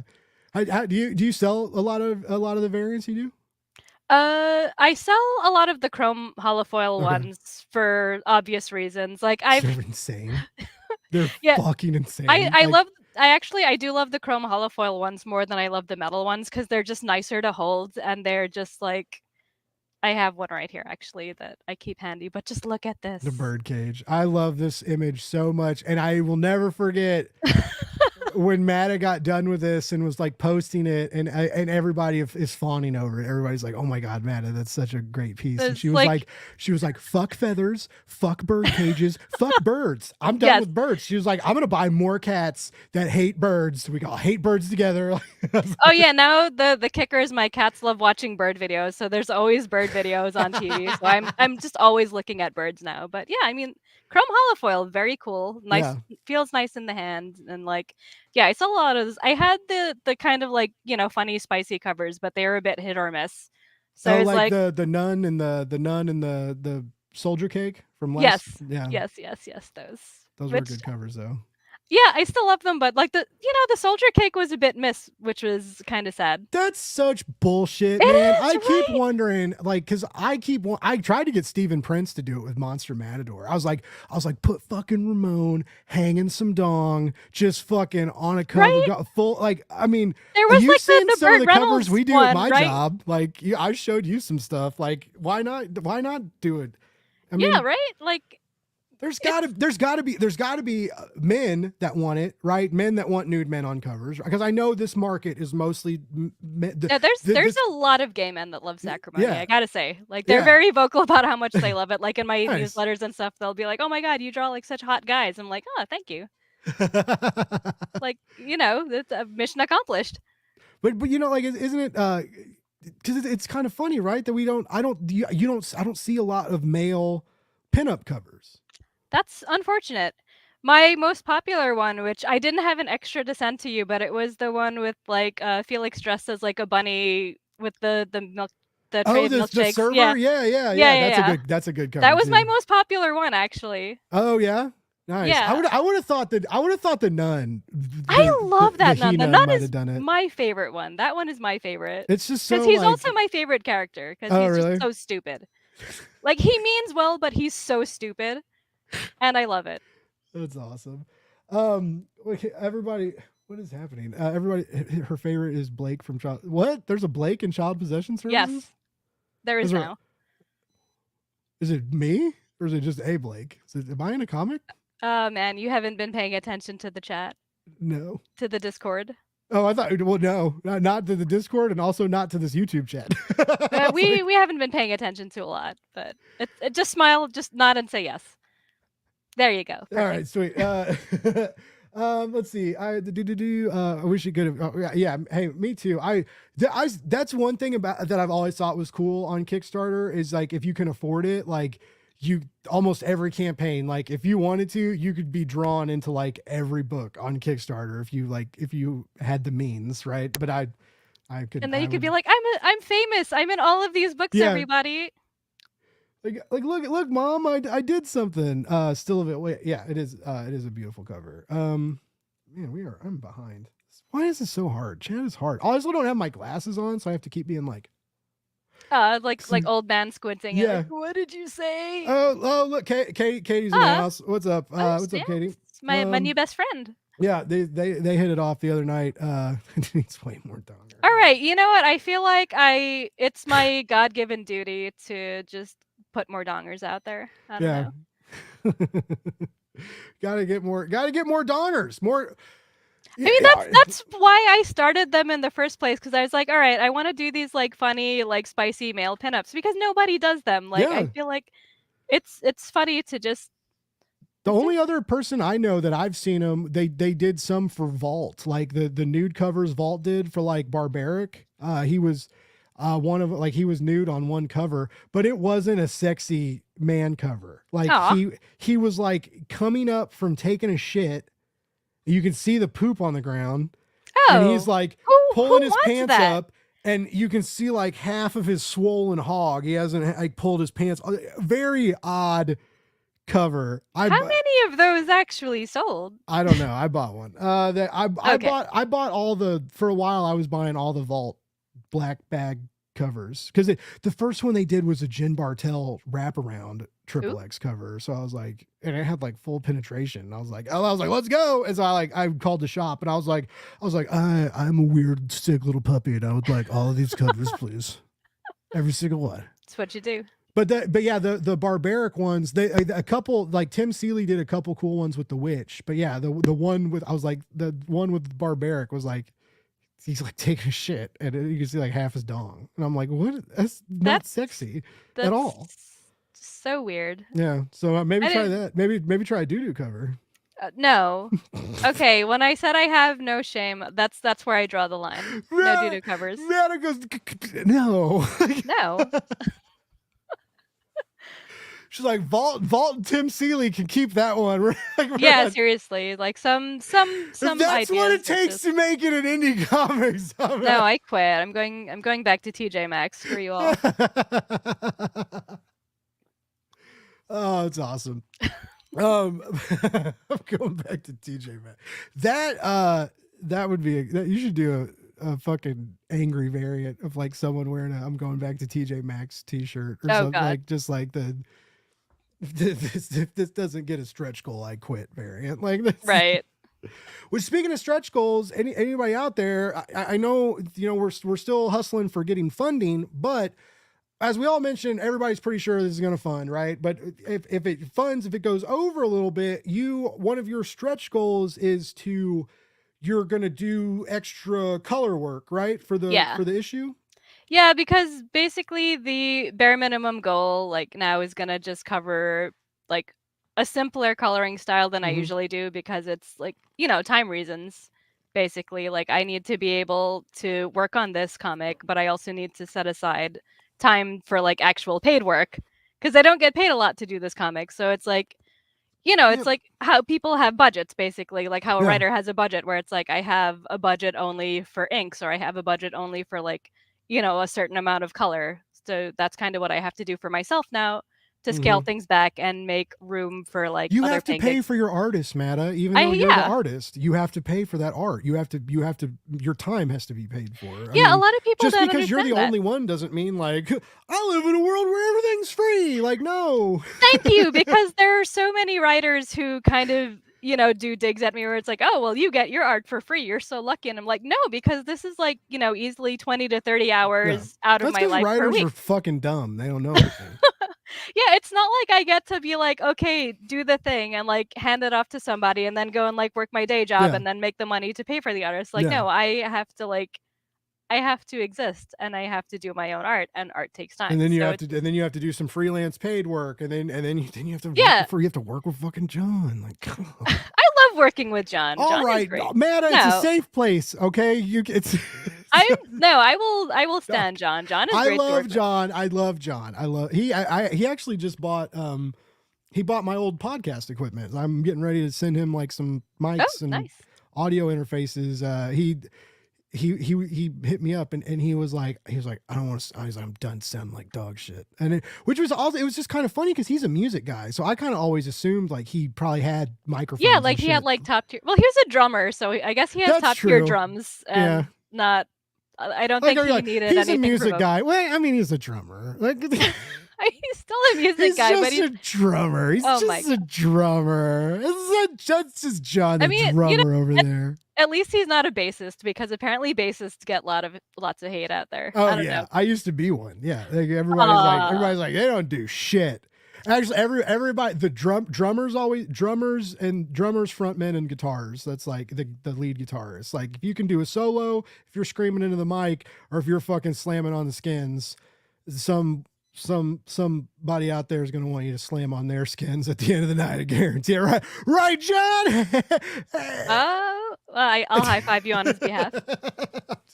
John's happily married, by the way, ladies. Calm down. That's all. Sorry, I got you, John. It's fine. He's probably not even watching anymore. He's probably playing board games with his kids, because they do family shit. Or like Magic the Gathering or he something. probably is playing. Well, and he got his kids into Magic the Gathering too, That's which I dangerous. almost called him out on the other night because they were all at some card game place getting ready to play, and his fucking son is eating fucking Cheetos and I was like, he better not fucking touch those cards. Oh my with God. that I was like, I was like, Or it how might are you be raising these kids, John? No. It might be the special marked deck with the Cheetos on it, right? What? No, that's not real.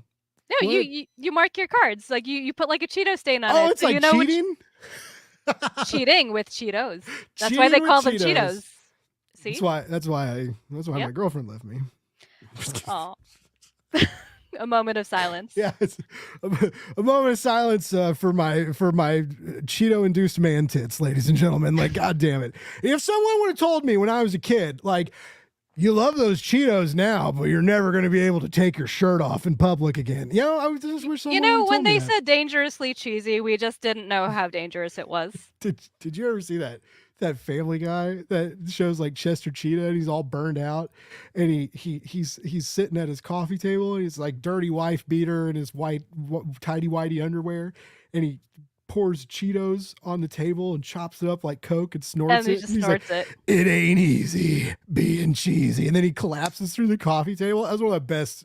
I'm not the That was biggest so fan spot of that on. show, but yeah, I was like, Some of the parodies they have on Yeah. there are just like too spot on. I was like, that is if Chester Cheetah was real. I feel like it'd be like him and Joe Camel just like sitting in a fucking room, just fucking blacked out doing Cheeto blow, just fucking Just hating their lives. smoking all the cigarettes. I remember being a kid and my dad, because they used to be able to save your UPCs from cigarettes. And so like my first portable CD player had a Marlboro badge on it that my dad got. A portable disc Walkman, folks.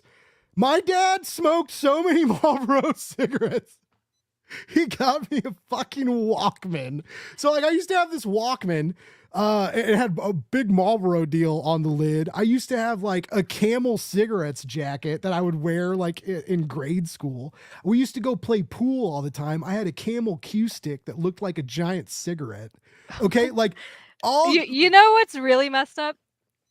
That my dad's still alive somehow. Like Well, but also like my uncle smoked so many Newports that like I had lots of Newport t-shirts and like they would just let me wear it in middle school. Like I didn't know what it was. I was just like, okay, free t-shirt, whatever. And like, you know, my parents are letting me wear it. The teachers are okay with it. And here's this like, you know, like 10-year-old girl in middle school just wearing like Newport t-shirts with like a pack of cigarettes on it.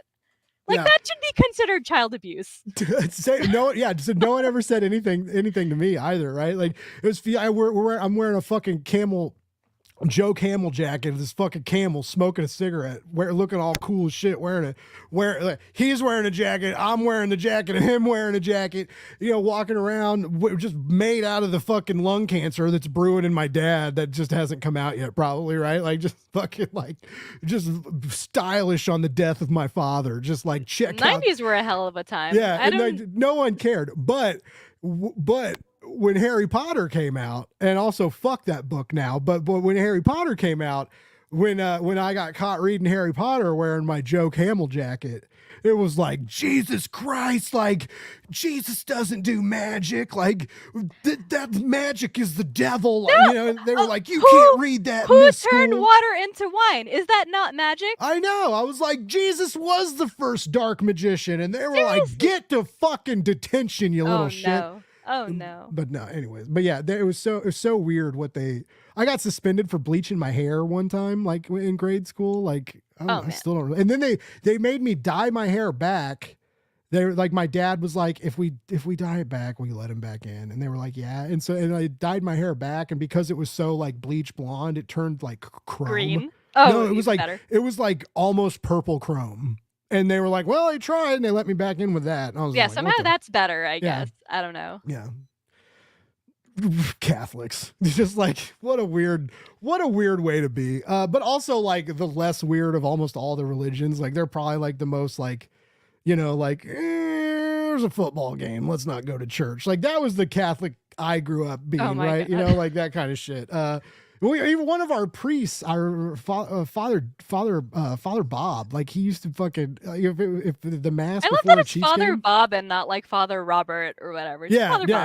Always first names. I never remembered. Well, no, that's the lie too, because like Father Shuley, he was Jim Shuley, so like people called him Father Shuley. So like some people were Father last name, other people were Father first name. It was weird. Other nickname. Yeah. No, I'm not gonna go there. This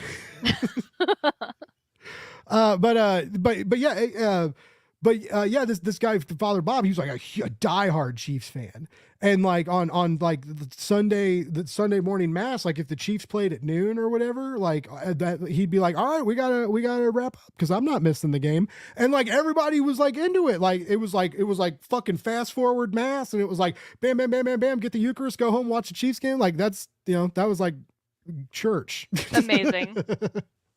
But yeah, then it wasn't always, then it got weird. And then now I'm a heathen, don't believe in anything. Not like you do.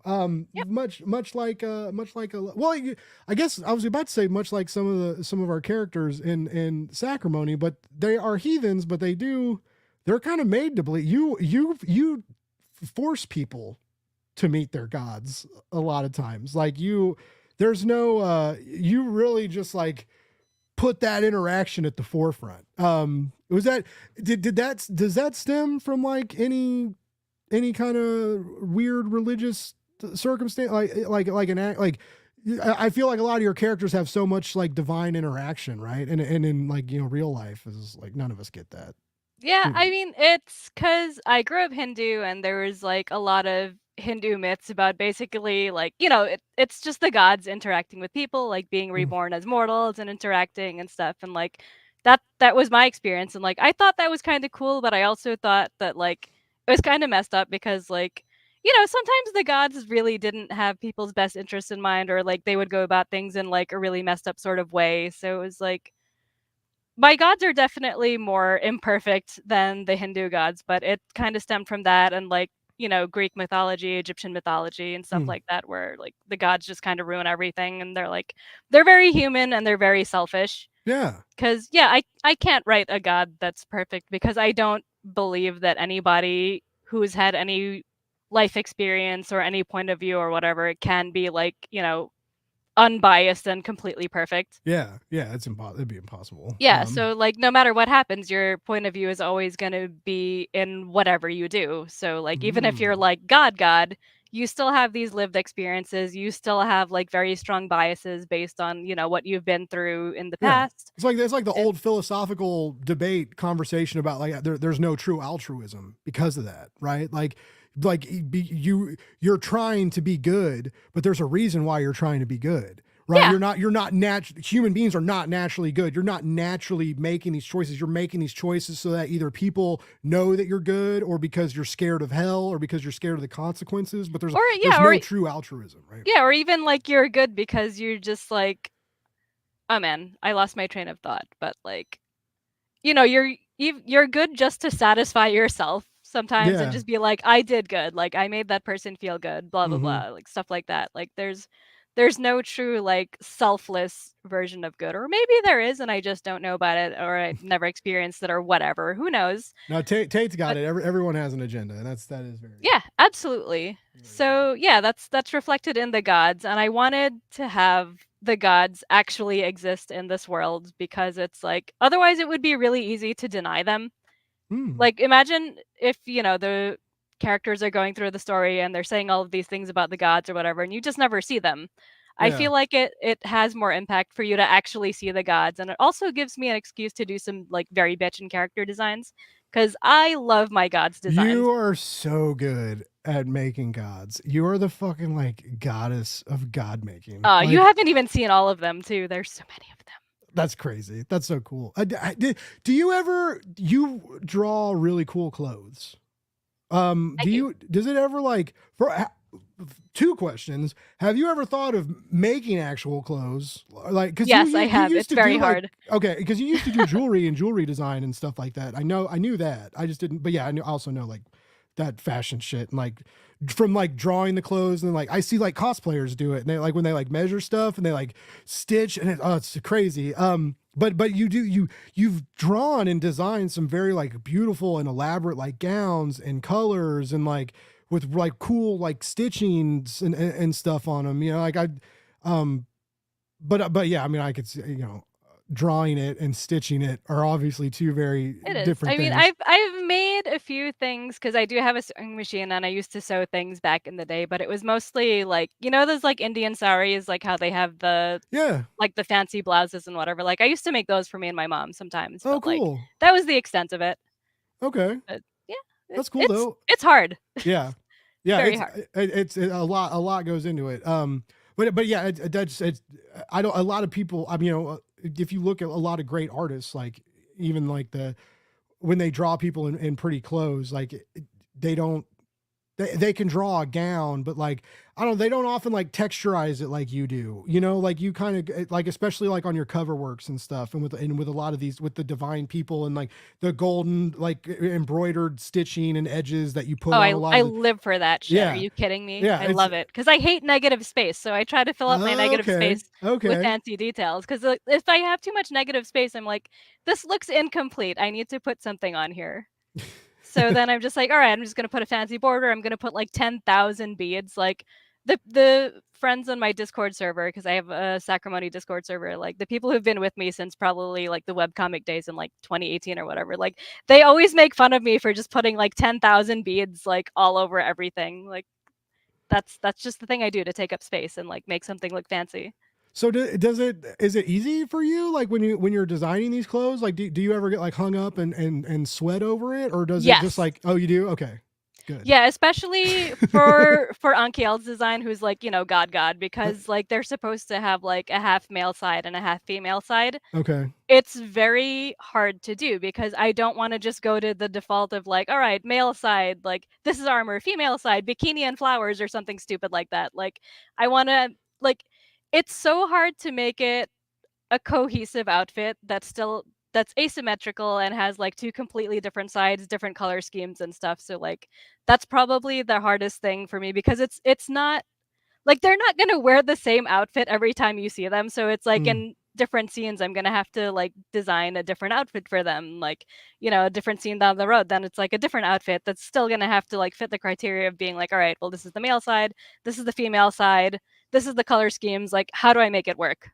Does that make it easier for you? Because I remember like Jason Muir told me him and Marcus Nasso were their older comic, this dinosaur book, and the oh, God damn it, I can't think of the name of it right now. But the grandmother in this book, she's Native American Indian, right? And like that she has very like that texture pattern that kind of style of this dress that she wears for a large portion of like the end of it.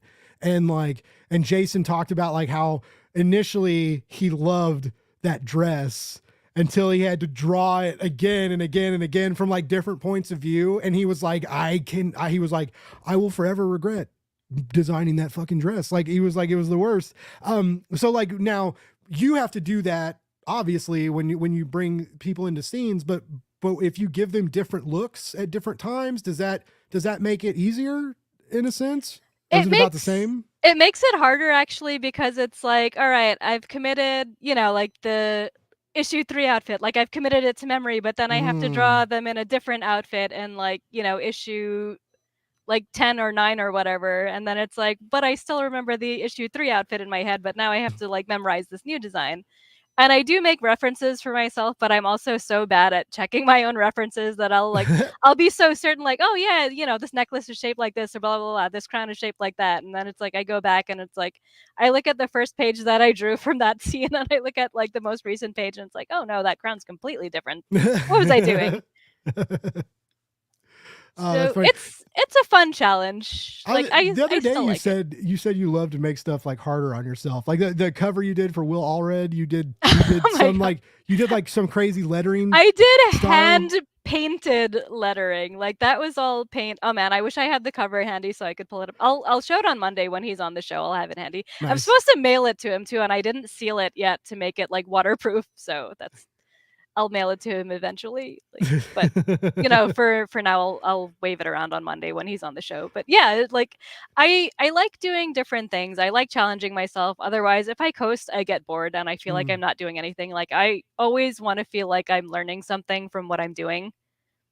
Even if it's just like, all right, let me learn how to do the line work better. Let me learn how to do this one little effect better. Let me learn how to like, paint skin better and like get all those little like nice rosy tones or whatever. Like there's always something that can be improved. Like even if it's like at the bar of like, all right, this is good enough, this is passable. I always want to try to find a way to just like make sure that I don't get too comfortable and just keep myself entertained.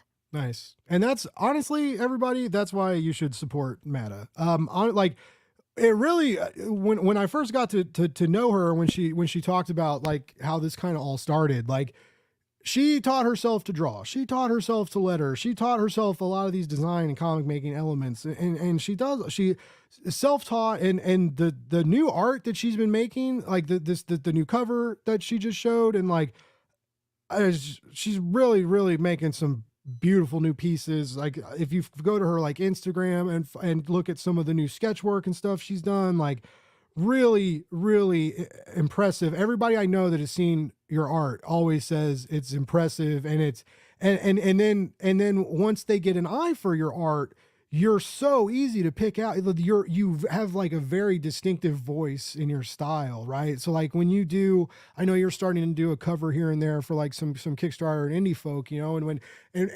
when you see that, it's Matta, right? And I think it's so cool that you have that kind of brand and style recognition going for you. But again, like so cool that you've done all of this yourself. And then even went back and retooled it and made it better as you got better, right? You love comics, you love this story, you love your audience. Everybody out there, this woman works real fucking hard to make real good comics, and you should go. I would throw $5. I buy the digital. Like, I mean, you don't have to go drop 100, but like, yeah, dude, like my digital catch up for Sacrimony, where you get like issues 1 through 7 plus the field guide. It's $17 because I want people to read it. Yeah. Like it costs me no overhead. That's like what, almost 300 pages.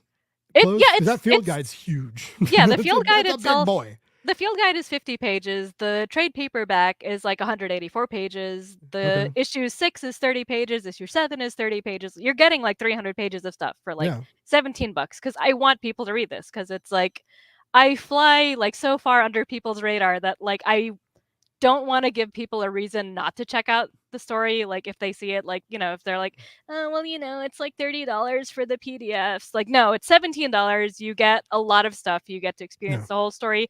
It is great to binge because like the biggest compliment that I've gotten basically with the trade paperback is like, you can't tell when one issue ends and the other begins because it's 5 issues in the trade paperback, but everything just like flows together so seamlessly that you don't realize you're reading like separate issues. Yeah. Yeah, it's real easy to do that. You're like, oh, I'll read the first chapter.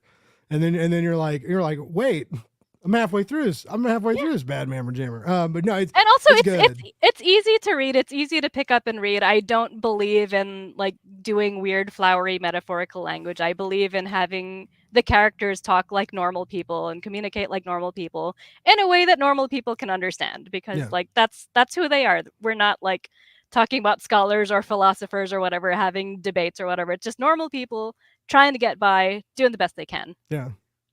And what more can you want? Like, what? Like, if that's not universal, like, give me a break. Like, that's experience Sacrimony. Really, really encourage everybody to do so. Matta, I've kept you for an hour and a half, and I could keep talking probably, but I know you're sleepy, and I'm sleepy. I'm actually not. I took a nap, but I'm one of those people that's like, man, I'm kind of tired, and then I'll stay up till 4 a.m. because I'm an idiot. But like, I also just don't sleep well. But anyways, why do I overshare at the weirdest times? All right, let's wrap this up. I've been having trouble sleeping, everybody. Can we talk about this for a moment? It's fine. I do too. I don't know. I guess it just goes hand in hand with working in the industry. Yeah, right. We don't sleep. We don't read. You're comics. Always on edge. Yeah. It's like, you never know. I'm one bad day away, everybody. Just like, oh my God, that is relatable. Comics, woo! Love it. Love comics. My family's probably like, why is Blake screaming during this show? They know. Like, he must be talking to Matta. My God, I almost got coffee up my nose. Oh, shit. My goodness. Snorting coffee makes it work better. No, it's do not recommend. 0 out of 10. All right. Well, everybody who tuned in tonight, we had a great chat. Everybody was in the chat, like talking, having fun. New people that popped in, so happy to have you. Try and do this a few times a week. We do indie creators every now and then. Somebody fucking crazy comes and talks to me too. Always happy to have people come around, hang out in these chats. Remember to check out Matta's other show, Bit and Apple TV, Written Writ, Monday 7:30, Wednesday 10:30 Eastern. Yes. Bam! I am the good hostess memory with the most. I said hostess with the mostest. You're the hostess. I am the hostessest with the mostessest. Yes. And so yeah, do that. And then where I know you're on most of the social medias, Matta. I know we mentioned Instagram. You've been doing a lot of reels and stuff. Where's the best place to follow you? Probably Instagram, because it's where I do a lot of reels. If you want to see how the sausage is made, there is a lot of that on Instagram, because I do a lot of reels with my process and like painting and how I put glitter all over everything. And I'm also on Twitter and Blue Sky, which is also at Matta Sorcier. And yeah, I'm not super duper active there because that's all words and I'm better with pictures. So yeah. Instagram. By the way, John says if you don't support Matta, you are Nada. We need that's a good campaign slogan. I try, because I've been doing I told Matta this the other day, and she was like, I'm so glad you didn't do this. And because I've been doing the read fantasy that matters, Sacrimony, right? And I told Matta, I was like, Matta, every time I do that, I want to say read fantasy that matters. And she was like, God. She's like, please don't ever do that. Don't do that. Don't say that. I blocked out when you said that, and you had to remind me just now. Like, thanks.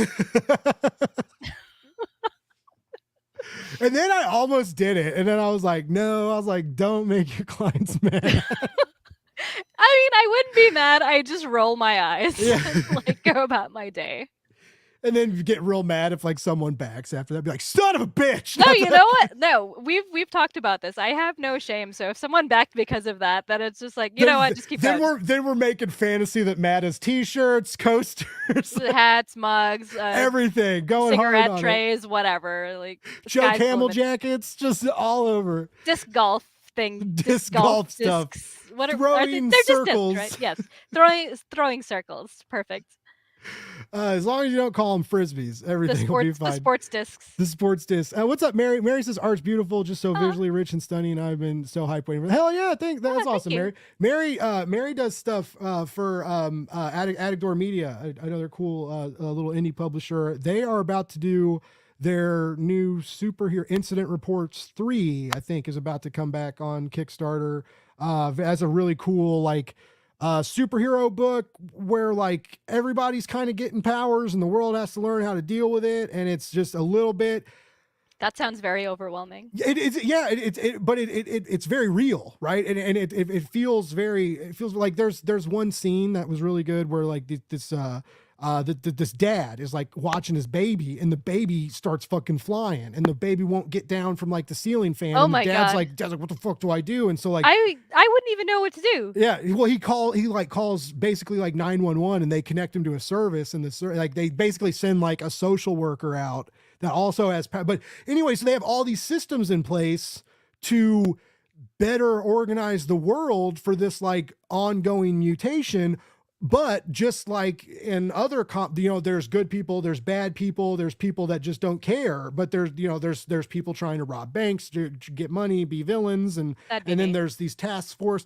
Very cool. And like I said, just 2 issues out. Third one's I'm excited to see where they take it. Very, very cool book. That sounds like really cool. Cause I mean, it's one thing to just be like, all right, there's a superhero book. But then when you add in all of the other things where it's just like, all right, well, everyone has powers now. How does the world handle it? Yeah. What happens when you're not that special anymore? Right. And then also then it's, of course, like, oh, well, how is the government going to try to regulate this? How can the government get their fucking swindly little fingers into the mix? Exactly. It's a cool book. And they got art solid. They get cool people. You guys should connect. Mary's on like Facebook and stuff. You guys should follow each other. You're both absolutely. both I think good people. they're actually following me on Twitter. I got to follow them back because I was just like, Addict Door Media. What's that? Someone just followed me, but not that I know who it is. Yeah, they're cool. They're absolutely. Cool people. And Mary, like just Mary is on my Facebook too. Anyways, we're just all fucking matchmaking nerds over here, just trying to network and exist. That's indie comics, man. Like a rising tide lifts all ships. Like everyone just go up together. Yeah, like I introduced Matta and Katie the other day, and I knew though because I was like, both of you remind me of each other, and I was like, same energy. And I was like, I have a lot of fun talking with both of you, and I was like, I bet I actually thought you guys were going to get on a stream and it was going to be like a fucking 5 hour, like no one was going to get off the phone. Like, you hang up first. No, you hang up first. We almost had that. I thought that's where it was going to go. It almost did turn into that. There was like a few times where it was just like, all right, I guess we're going now. But also this thing. Yeah. I was going to tell you this earlier. No, that's how you end a Blake's Buzz live episode. That's nice. I'm like the Lord of the Rings, Return of the King. There's 16 endings for every fucking episode of Blake's Buzz. But for real, like, Matt, it is always a joy, pleasure, honor to know you as a friend, to have you on my show, and to nerd out with you. You're amazing. I love your art, and you're just fucking cool. And you're so supportive of everybody in this community. Like I just mentioned, like, asking people to like follow each other and stuff. One of the best parts about crowdfunding and Kickstarter is this community and how, like, it's not a competition. We all come together. Everybody lifts each other up. We all just love comics. We love making comics, and it's a really cool community where if you have questions, there are people there to help you. And it's just, there's always hands. If you're needing help, need someone to lift you up, there's always a hand reaching out that you can grab. Yeah, so dude, anybody has questions, they can come to me and I will answer them as best as I can, because I want people to succeed. Like, I know how it feels to be like left out in the cold and no one helps you, and like I don't want people to feel like that. Yeah, it sucks. It does. Yeah, it's and it's and people ask me stuff sometimes, and I try and help when I can. And I can help with some stuff, but I've told like the Charlie Stickneys, the Pat Shans, like Matta offering to help you. Like, there's a ton of people that have been on this platform for a very long time that are very knowledgeable. So if you ever have questions or anything, hit them up, and also, like, check out Matta's show. Podcasters and stuff. Matta is, as you can tell, she's a blast to talk to. Like, get her on your shows. Like, what do we got to do to get people to back fucking Sacrimony? You gonna yell? Oh, yell real loud. Oh, back the buck. No. Yeah, seriously. Like, I'm turning don't into let me have a Travis- heart attack. Turning into Travis Gibb. I'm like, listen, you cowards. Listen. Get off your fucking couches and go to Kickstarter. All right, no. I love his energy though. Yeah, no, he's like, if you guys don't back in I'm gonna yell at you. You got 5 minutes. I'm gonna yell at you, and then he does. He yells at you. But he follows through. He's got a good follow through. Yeah, if he says he's gonna do it, Travis Gibb does it. I've never seen him like not deliver. Like honestly, This is true. This is true. He's good. He's good people. But Absolutely. yeah, I hope everybody has an awesome weekend. And I don't know if anybody knew. It's Super Bowl! And I'm very, Super Bowl, yes. Actually, you guys got to see this. I don't know if you can see it. Do you see him? Do you see him? I thought it was going to be an owl. I think it would him? be cool if it was a superb owl on there. They need to make one with an owl. All right, Grogu's pretty cool. Matta, I don't know. No, we need owls because it's the superb owl. Is that why they're putting owls on NFL gear? Is it? Are they? They're It has to be. It has to be why. Yeah, there's new hats that have a fucking owl on it, and my dad and I have been like, what does this owl mean? It's like, this. Is it superb? Is it a superb owl? I don't know what that means. It's just an owl. Here, hold on. All owls are superb. Remember that one time when I was going to end the show? Yeah, just kidding. No. I need to see this owl now so I can determine its level of superbness. Casey Chiefs owl hat. Here we go. Share the little screen. God, technology's amazing.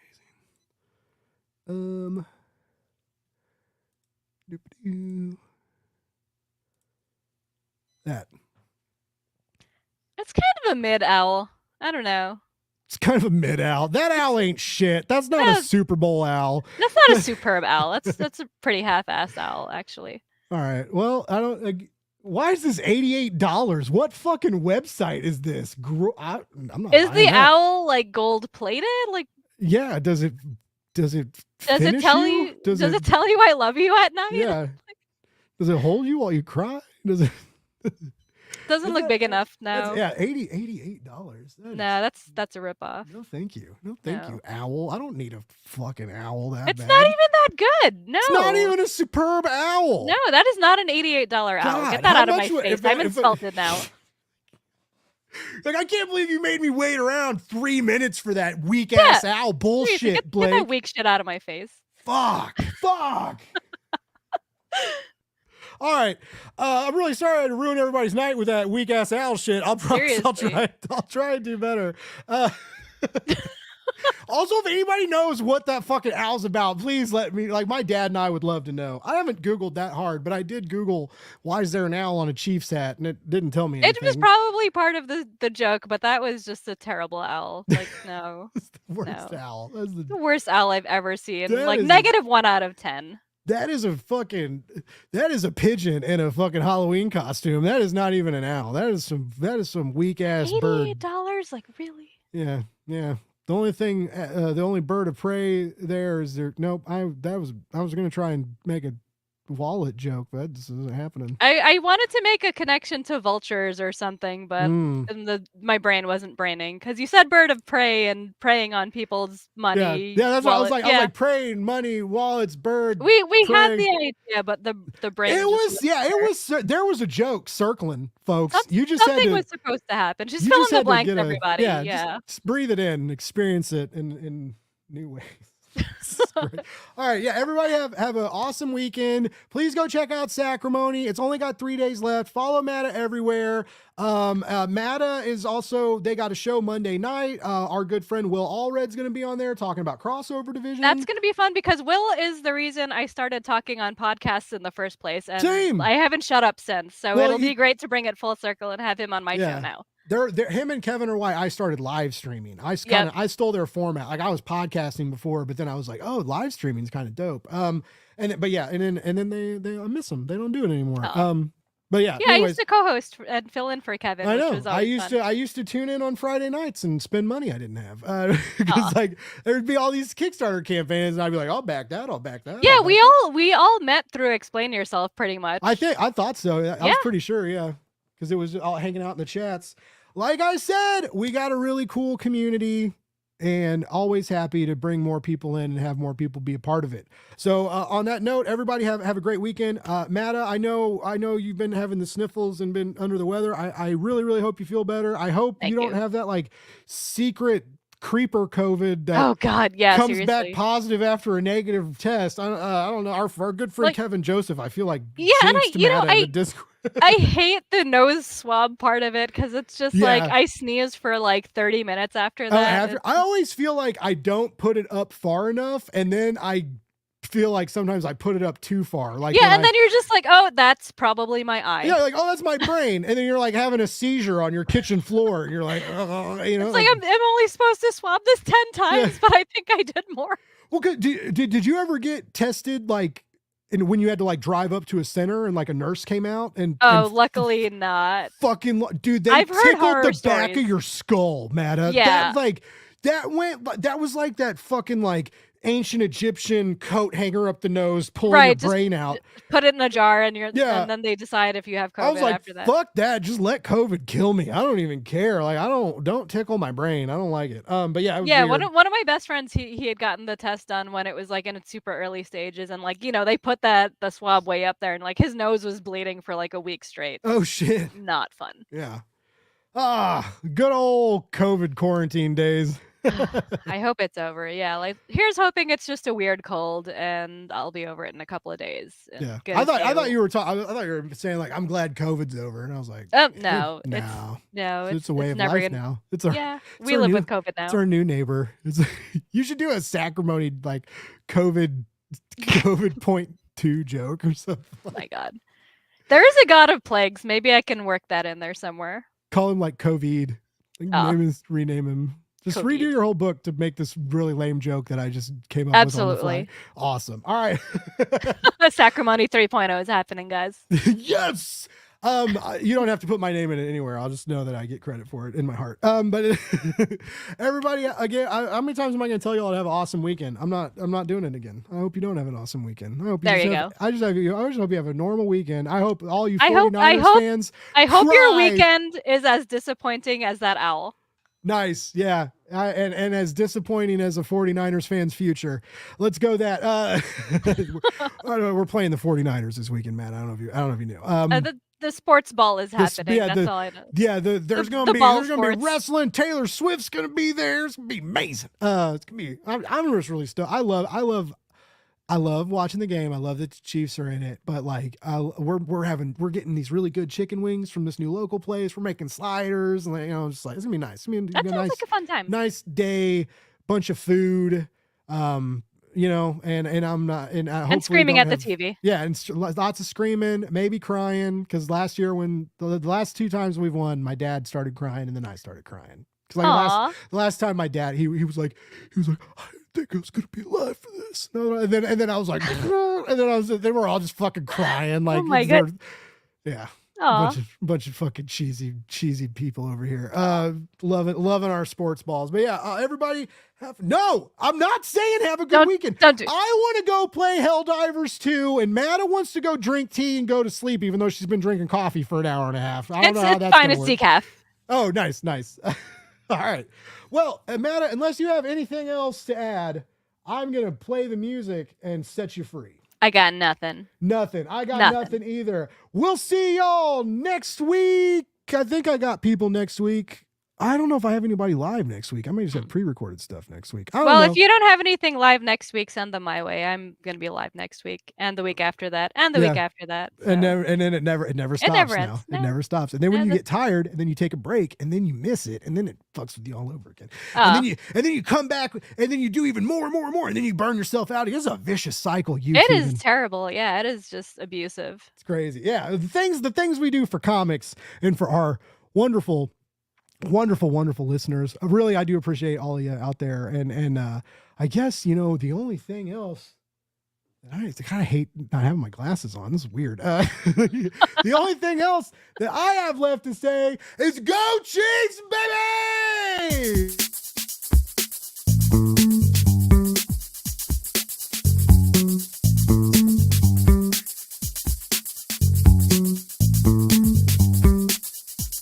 It's Blake's Buzz Live.